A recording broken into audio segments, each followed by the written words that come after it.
On the night the storm broke, I was dying. My throat was closing, each breath a desperate, shallow battle. I had suffered a severe, near-fatal allergic reaction. But Ethan, my husband, left me. He ran out into the torrential rain to comfort his boss, Vivian, a woman who lived alone and was, he claimed, terrified of the dark. At 3 a.m, from the sterile white of my hospital bed, I saw her victory lap. 2 posts on her feed, visible only to me. The first was a photo of hazelnut cookies. Did you enjoy them? I made them with my own 2 hands. The second was a photo of her in bed, bare-shouldered, a man's arm draped possessively over her. Her cheeks were flushed, her eyes hazy with satisfaction. Haven't fed my little wolf in days. He ate his fill tonight. Exhausted now, lol. My heart, which had been breaking for weeks, finally turned to dust. I took a screenshot. A cold, sharp smile touched my lips. It was time to give this lovely couple a gift they would never forget. It was our anniversary, and I was on the last day of a business trip. Ethan, who had called in sick, sent me a video. He had a cooling patch on his forehead and was whimpering playfully into the camera. Spending our anniversary all alone is bad enough, but being feverish with no one to take care of me?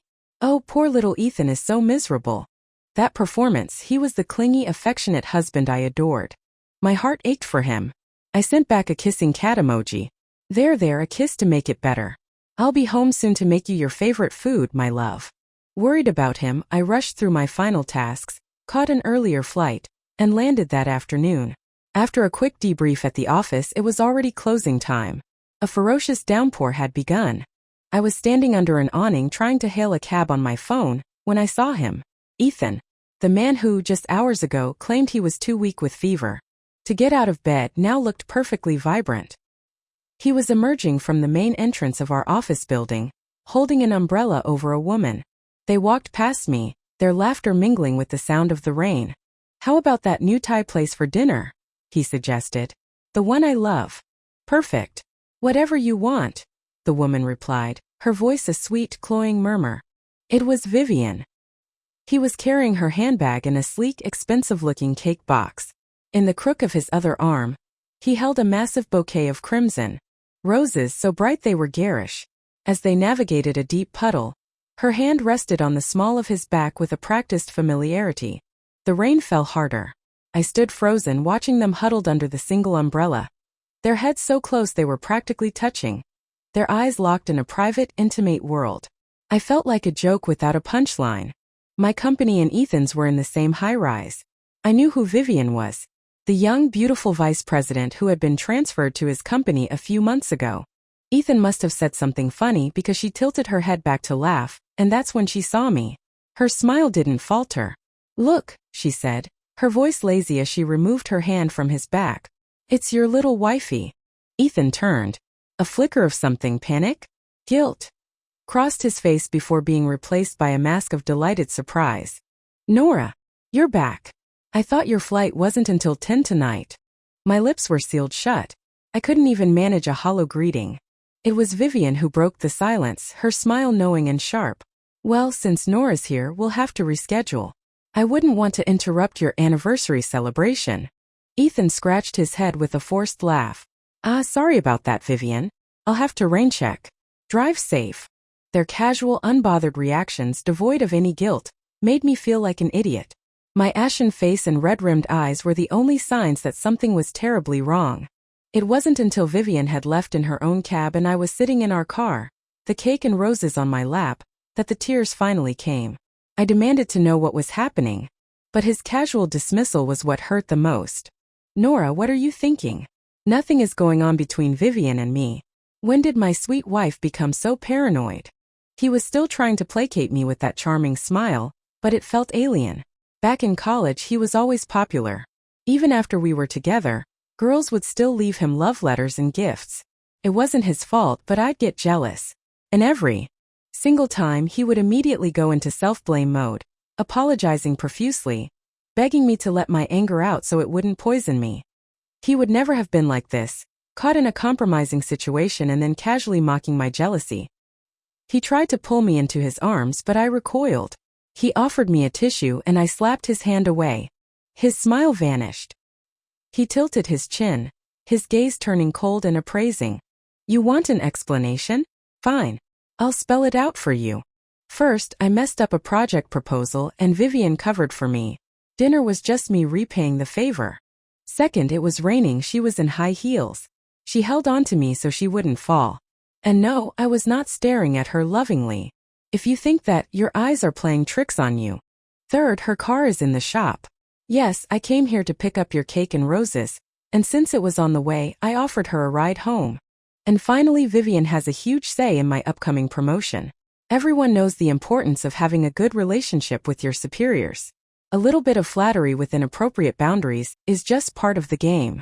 I stared at him, my heart fracturing. Appropriate boundaries? I hissed. Is that what you call it? Flirting and touching and being all over each other? When did you become so cheap? That's enough, Nora. His face flushed with anger. You think I enjoy this? Playing lapdog for my boss when I have a fever? I'm working my ass off for this promotion for us, for you. So you can have a better life. He delivered the final blow. What right do you have to be so demanding? You're a parasite living off my salary in my home. The shock was so immense it felt like a physical blow. Tears streamed down my face. Ethan, are you insane? My voice trembled. It was your idea. You insisted we use your salary for rent and expenses and put mine into savings. How can you now say I'm living off you? My income is higher than yours. I don't need you to support me. That hit a nerve. That's it, isn't it? He exploded, slamming his fist against the steering wheel. I flinched. You've always looked down on me because you make more money. You think you're better than me. I have never. Don't you dare twist this around on me. We screamed at each other, our words like shards of glass, on a day meant for love. By the time we got home, my heart was a frozen stone in my chest. I took the cake and the roses, 29 of them, and threw them into the community dumpster. Ethan stormed after me, kicking the bin with a furious roar. I work hard for my money. You don't get to waste it like this. Passers-by stared. I ignored them and walked away. Inside, I pulled a nightgown from my closet and froze. Something was wrong. The silk felt different. It had been washed and it smelled strongly of a floral laundry detergent he never used. And on the back, near the waist, was a small, almost imperceptible tear, as if it had been ripped. My mind raced. He rarely did my laundry. It wasn't concrete proof, but a thick, cloying suspicion began to fill my lungs, suffocating me. I walked to him, holding up the nightgown. Why did you wash this? Were you trying to hide something? He stared at me, his face a mask of disgust. Because I was bored. Because I felt like it. Is that a good enough reason for you? You're sick. Get help. He brushed past me, grabbed his pillow and blanket, and went to the spare bedroom. At the door, he threw one last, bone-chilling sentence over his shoulder. In 2 years of marriage, I have never regretted it more than I do today. The slam of the door was deafening. I collapsed to the floor, sobbing until I was empty, but he never came out. For 2 days we were ghosts in our own home. Then, just like always, he was the first to break. He made me my favorite wonton soup and sat me down, his face a mask of contrition. Nora, I was wrong. I shouldn't have said those things. There's nothing going on with Vivian. It's purely professional. My heart is clean. It's always only been you. I looked at his face and wanted to cry. My mind drifted back to a day in early autumn years ago. We were arguing in a park. In a fit of anger, we both screamed the word breakup. I stormed off. I was standing on an arched bridge, crying, when the jacket I had draped over my arm fell into the river below. I watched it float away, too upset to care. But Ethan, who had been trailing behind me, saw the pink jacket drifting in the current and thought I had jumped. He was terrified of water. A childhood near-drowning incident had left him with a deep phobia. But he didn't hesitate. He leaped into the cold river. I saw him from the bridge and screamed, running down to the bank. By the time he grabbed the jacket, his body was already stiffening with panic, sinking. I dove in and dragged him to shore, crying and calling him an idiot. He was still in shock. If I lost you, he'd whispered, his teeth chattering, what would be the point of living? We clung to each other, soaking wet, laughing and crying. In that moment I knew. This was the man I would spend my life with, the man who would risk his life for me. Back in the present, I looked at Ethan's red-rimmed eyes. I finally picked up the spoon and ate the wontons through my tears. He let out a breath of relief and pulled me into his arms. We had reconciled. But the wounds were still there, festering beneath the surface. As we were leaving for work, I noticed him clutching his stomach. Stomachache again? Let me get your medicine. We're out, he said, waving me off. It's nothing. Let's go, we'll be late. That morning, I ordered his stomach medicine online and had it delivered to his office. I called for him to come down and get it, but it was Vivian who answered. Oh, Nora. Ethan's not here. We're on our way to a client meeting, she said, her voice bright and cheerful. I could hear someone trying to grab the phone in the background. Oh, and he asked me to let you know he has an important dinner tonight, so he'll be with me. Don't worry, I know his stomach is sensitive. I'll be the one drinking. He'll just be my designated driver to get me home. Her next words were a deliberate twist of the knife. If he gets home really late, it's probably because I drank too much and he's taking care of me. But he'll probably come home eventually, so remember to leave the door unlocked for him. Okay? Bye now. She hung up before I could reply. I called back, but it went straight to voicemail. I seethed with a rage so intense it made me dizzy. Later, in the restroom on his office floor, I overheard his colleagues. Vivian has been so out of line lately. One of them, a sweet girl named Sophie, said, flirting with Ethan right in front of everyone. I know, right? Another replied. At first he tried to dodge her, but now? He's totally playing along. You have no idea, Sophie whispered conspiratorially. The other day, I saw them through the blinds of her office. She had her arms wrapped around his neck, whispering in his ear. And another time he was holding her on the sofa. They were kissing. It made me sick. And poor Nora, she just brought him stomach medicine. She deserves so much better. I stood in the stall, my body trembling, my heart being systematically torn to shreds. Ethan came home late that night. I put on the performance of a lifetime, laughing and talking with him as if nothing had happened. Once he was asleep, I took his phone. He had changed the password. It used to be our anniversary. On a whim, I typed in February 17th. I remembered the date because it was the day Vivian had started at the company. It was also her birthday. The phone unlocked. I scrolled to his chat with Vivian. On the night of our anniversary, she had sent him an angry message. Those were for me. Why did you let her have them? Who's the one you really care about? His reply. She threw them all away, babe. Don't worry. Her response. Good. As long as her night was ruined too, I'm happy. So the roses and cake had been for her all along. But that was just the beginning. They called each other babe, sent each other explicit selfies, and exchanged streams of filthy romantic messages. His comments on her photos were stunning. Send more, I love it, and good enough to eat. But the final fatal blow came from a chat with his best friend. Dude, what's really going on with you and your boss, Vivian? She was in that car accident and it was just minor injuries. You were acting like the world was ending.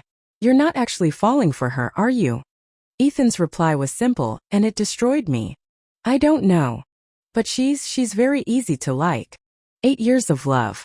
A complete joke. I never dreamed you could be this kind of man, Ethan. Did you really think I couldn't live without you? I was going to make you feel this. This heart-shredding, soul-crushing agony. I slapped him awake and threw the phone at his face. He saw my tear-streaked face and panicked. Nora, I'm sorry. It was a moment of weakness. Vivian is married too. Her husband's been abroad for months. She was lonely, she came onto me.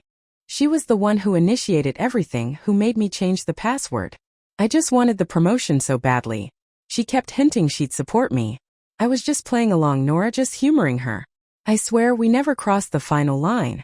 My heart was a wasteland. You're a disgusting liar, Ethan.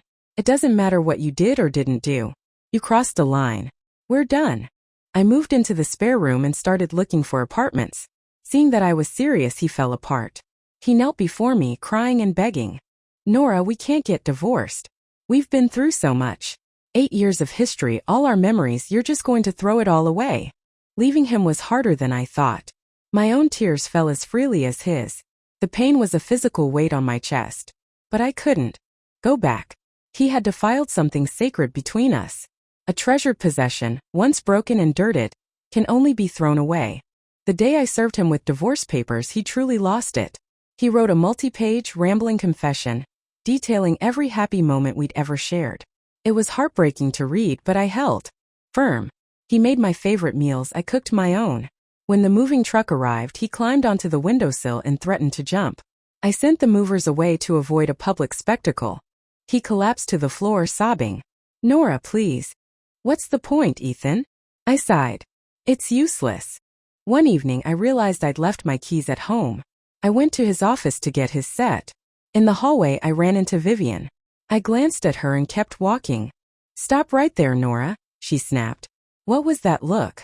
You think you're better than me. I laughed. Wow, have I run into the world's most shameless mistress? I haven't even started with you, and you're coming after me? Are you that desperate for attention? Who are you calling a mistress? She seethed. I'm calling you a classless, home-wrecking bitch, I said, my voice ice cold. She lunged, aiming to slap me, but I caught her wrist and shoved her away. Just then Ethan came running out. He saw us and immediately went on high alert. I took the keys from his hand and turned to leave.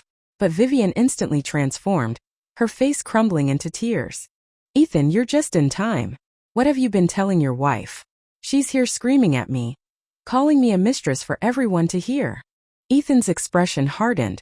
His tone, so different from the pleading one he used at home, was sharp with reproach. Nora, this is a professional environment. If you want to cause a scene, do it at home. Haven't I been patient enough? Why are you harassing Vivian? I scoffed. What, are you worried about her? And did I say anything that wasn't true? He looked at me as if his patience had finally snapped. Nora, what is your problem? Do you really think you're completely blameless in all of this? I never actually cheated on you. I was close to Vivian to get her to notice my work, to help my career. But maybe if you weren't always so high and mighty, holding your slightly bigger paycheck over my head, making my life miserable, I wouldn't have been so obsessed with getting that promotion. Does it feel good to constantly put your husband down? When it comes down to it, you're just as responsible for this mess as I am. I looked at him, the last dregs of my hope draining away. Ethan, I can say with a clear conscience that I have never, ever lorded my salary over you. If you felt that way, it's because of your own insecurity, your own fragile ego. All those days of begging and pleading with me, I sneered. And now you finally show some backbone. So, it doesn't matter if we divorce, as long as you can protect your precious Vivian and save face in front of her. Is that it? He froze as if snapped out of a trance. Nora, no, that's not it. He reached for me, but I slapped his hand away and walked off. He started to follow. I spun around and slapped him across the face hard. Get away from me. Stop following me like a pathetic dog. This pathetic, spineless version of you is even more contemptible. I left him standing there. But before I got too far, I heard Vivian's voice, low and menacing, from behind me. Fine, Nora. You dare hit him in front of me. You just wait. I turned a smile on my face. Done pretending, are we? Great. I'll be waiting. And just so you know, at home, he lets me do whatever I want to him. What are you going to do? Kill me. I said it then only to win the argument. I didn't know how prophetic those words would be. We were at a stalemate. He refused to sign the papers. On Friday, the worst storm of the year hit. Ethan came home late from work and handed me a box. He said Sophie, his colleague, had gotten a boyfriend and had baked cookies for everyone to celebrate. Okay, put them there. Tell her thanks and congratulations from me. I was watching a show and mindlessly ate half the box. Less than an hour after he got home, Ethan rushed out again into the deluge. As a wave of intense discomfort washed over me, I knew he couldn't have gone far. I managed to call him. Where are you? Can you come back? I don't feel well. He stammered, finally admitting he was on his way to Vivian's. There's a power outage at her place, and her phone is about to die. She's hysterical, I have to go. After a moment of stunned silence, I forced the words out. Her power is out. I think I need to go to the hospital. I think there was something in the cookies. That's impossible. We all ate them, why are you the only one who's sick? He cut me off, his voice frantic.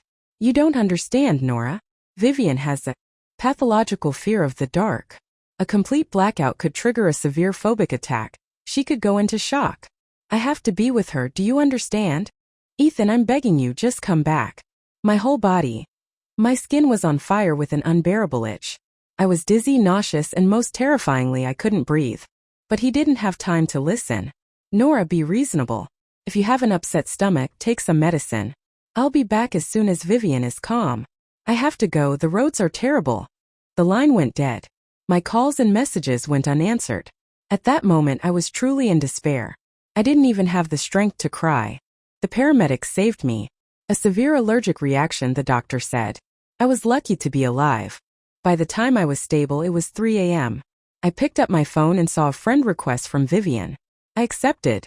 She immediately posted the 2 messages to her feed, visible only to me. I took my screenshots. Fine, I thought. If you insist on delivering the evidence to my door, I'll be sure to return the favor. Ethan stumbled into my hospital room the next afternoon. Nora, I didn't know. I didn't think it was that serious. He looked guilty, but he was still making excuses. The rain was too heavy. I stayed the night at Vivian's. Nothing happened, I swear. I showed him the screenshots. His face went white. You knew she had a problem with me, and you still brought me food she made. Ethan, were you trying to get me killed? She said she was just being nice. I tried them myself, I saw her eat them. How was I supposed to know? He ran his hands through his hair in frustration. I only mentioned your hazelnut allergy to her once in passing. I can't believe she remembered. This was attempted murder. I'm calling the police. A strange look crossed his face. Can you just forgive her this one time? He finally asked, his voice strained. This morning Vivian told me she's pregnant. I stared at the man I had loved for 8 years and said nothing. I'm so sorry, Nora. I've ruined everything. He whispered, collapsing to his knees. You've known her for 3 months and she's pregnant. Wow, Ethan. You're really something, I said, my voice flat with exhaustion. If you have any shame left, you'll go home and sign the papers. If I were you, I wouldn't have the face to even ask me to stay. He begged and pleaded, but I called the nurse, who politely escorted him out. He was still on his knees in the hallway, crying my name, when security finally dragged him away. After I was discharged, he finally signed the divorce papers. He looked like a man on his way to the gallows. I had to say the cruelest things to get him to do it. You've hurt me enough. If you have any humanity left, you'll let me go. And I suspect Vivian was putting pressure on him too. But I wasn't done with her. She tried to kill me. She would pay. I took the chat logs, the screenshots, my hospital records, and my diagnosis, and I posted everything online. Then I took the evidence and filed a police report. Their happy little world was about to come crashing down. The backlash was immediate and ferocious. Classic social climber trying to sleep his way to the top. What a pathetic, disgusting loser. This Vivian woman is pure evil. Homewrecker is one thing, but trying to murder the wife? She needs to be locked up. The story went viral. Ethan was suspended from work and became a prisoner in our now my apartment, hounded by online mobs. Vivian was taken into police custody. Just as I was savoring their downfall, the story took a dramatic turn. Vivian's mysterious, globetrotting husband heard the news and flew back to save his wife. No one knew that her husband was Marcus Thorne, the sole heir to the massive Thorne Corporation. Ethan's company was a forgotten speck in the Thorne family's vast portfolio. Marcus, it turned out, was a player himself and wasn't particularly bothered by his wife's affair. Upon his return, all negative news about Vivian vanished from the internet. Then he came for me. He parked his luxury car outside my building and summoned me for a talk. He was polite at first, apologizing on Vivian's behalf and offering me a generous compensation. For a moment I had the illusion that he was a reasonable man. When I refused, the mask dropped. He recited my parents' exact address in their small hometown. With just a few words he had me in a stranglehold. No one, he said, his voice soft but laced with steel, makes my woman suffer. Miss Evans, you will take this money today. I won't feel comfortable until you do. Unless, of course, the safety of your loved ones is of no concern to you. I got out of the car with a heavy bag of cash. My patience is limited, he said as his car pulled away. I expect to see a satisfactory result very soon, or there will be consequences. He flicked a cigarette but out the window, his final contemptuous glance hitting me like a physical blow. Under duress, I went to the police station and recanted. I said Vivian was a good person, that it was all a terrible accident. Who could have known someone had a hazelnut allergy? I signed a letter of forgiveness. She was released with a slap on the wrist. Before Marcus drove her away, she came to me, her smile triumphant. You see, Nora? No matter what I do, there will always be someone to protect me. to clean up my messes. You can hate it, but you can't change it. That compensation I gave you? It's what I spend on a few shopping trips. Here, she sneered. A little charity for you. Maybe you can buy yourself something decent to wear. She was as arrogant as ever, completely unaware that her recklessness was about to bring about her own ruin. Vivian laid low for a while, enjoying her husband's company. But she still snuck out to meet with Ethan. He wanted to talk about their future. That's when he learned she wasn't pregnant. You were being so difficult about the divorce, she explained with a shrug. I was just trying to help you make a clean break from that shrew. She added with a hint of malicious glee. She looked down on me, so I made sure she'd end up a divorced woman that no one would want. Let's see how smug she is now. But you said you wanted to be with me forever, Ethan stammered. I meant we could have fun together on the side. Isn't this thrilling? What more do you want? I don't like greedy little puppies. She delivered the final blow. Oh, by the way, darling, my husband is transferring me to another one of his companies soon. We probably won't be seeing much of each other anymore. Ethan was frantic. I lost my job for you. I lost Nora, my home. You have to give me something. Vivian laughed in his face. Please. My husband is the heir to the Thorn fortune. You're a disgraced nobody with no future. Do you think I'm an idiot? Would I divorce him for you? After a few more ugly arguments, she got bored and cut him off completely. Her last words to him were a torrent of mockery. You ruined your own life. That's on you. Don't you dare try to extort money from me. Did you really think you were some kind of high-class male escort? She laughed at him with the same casual cruelty she had once used on me, then blocked him on everything. You should never push a man with nothing left to lose. It's a simple lesson Vivian never learned. One afternoon, Ethan snuck into the exclusive gated community where Vivian and Marcus lived. They were having a barbecue in their garden with friends. He watched her laughing and drinking, living her carefree life, and his rage boiled over.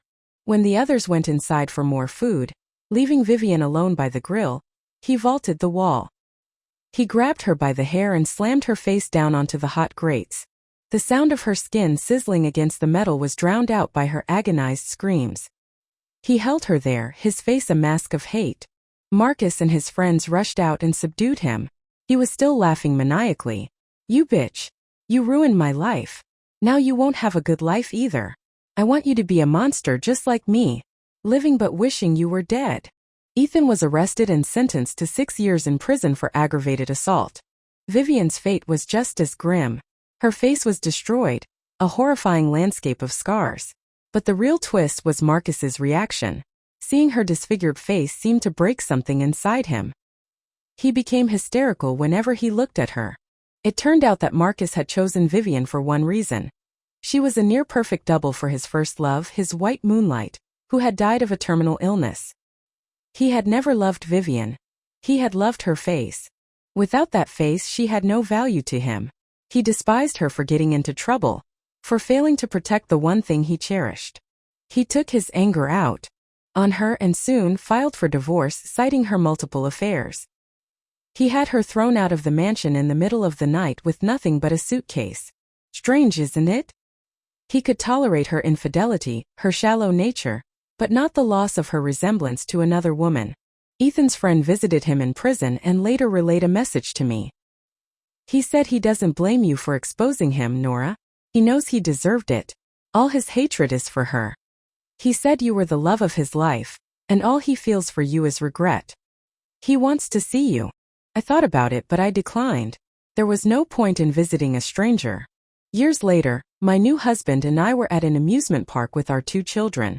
As we were leaving at dusk, I saw a man selling toys and balloons from a small cart. He saw us and put on a hopeful smile, trying to catch my children's eye. Then he stopped, his gaze fixed on me. It was Ethan. I almost didn't recognize him. He was thin and dark, his t-shirt old and faded. He was stooped, making him seem shorter than I remembered. The light in his eyes was gone, flickering to life only for a potential customer. We stared at each other for a few seconds before I walked past without a word. Just then, a disheveled woman with a scarred, twisted face stormed up to him, shouting from a distance. Are you blind? It's late. Get home and make dinner. Do you want me to starve? I had heard rumors. After his release, a destitute Vivian had latched onto him like a parasite, insisting that since he had ruined her, he was responsible for her for life. Ethan didn't even look at her, just silently started packing up his cart. She stood there, hands on her hips, spewing a stream of venom about petty grievances. When he finally had enough and shoved her to the ground, she simply sat there and continued to scream at him, oblivious to the crowd that was gathering. I didn't watch anymore. My husband and I got in the car and drove away. On the way home, we crossed the river bridge. I suddenly remembered a time long ago when Ethan and I had stood in this very spot, watching the sunset. It was a cold day, and he had wrapped his large coat around both of us. I snuggled against him, eating a warm bowl of street food, feeling safe and cherished. We were so in love then. "Nora, let's get married soon," he had said. "I'll love you and take care of you for the rest of my life. I'll only ever be with you." "You're just saying that," I teased. "What if you don't keep your promise?" "I will. My purpose on this earth is to make you happy. If I fail, let me suffer a miserable, lonely life." Years later, the memory still brought a faint sting to my eyes, but it was just a fleeting echo, nothing more. We were once so in love. But even when two people give each other their hearts and souls, love can be eroded by the tides of the world. Eventually, we all get lost in the currents of time. It's best not to make promises so lightly. The vows you once spoke with ease, and then casually forgot, are remembered by time itself. The end.